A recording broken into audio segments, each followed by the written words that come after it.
आपलं खत सोडायचा कार्यक्रम चालू आहे ऊसामध्ये ठिबकद्वारे. आता कोणकोणता खत टाकला? युरिया टाकला अर्धा फूट. पुन्हा ती ही काय आपलं दुसऱ्या खताचं नाव काय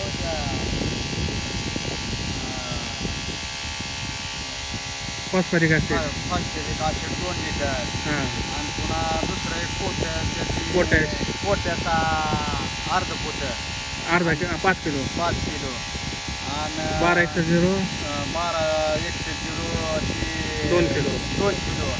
आणि पुन्हा काय त्याच्यानंतर अमोनियम सल्फेट 20 किलो. 20 किलो. हे प्रमाण आपण 2 एकरसाठी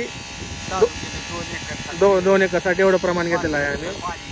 500 लिटर पाणी हा सिंटॅक्स आणि हा STP आहे खत सोडण्यासाठी.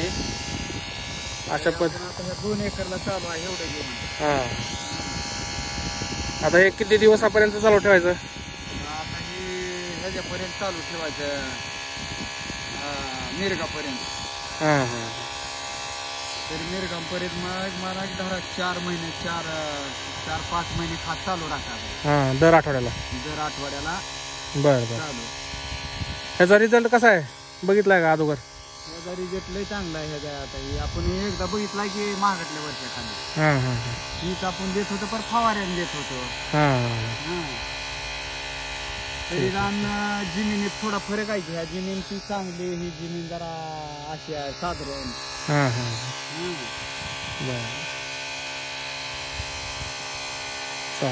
साधारण आहे तरी त्याच्यावर बी चांगलं आहे ते लागवड आपल्या ऊसाची.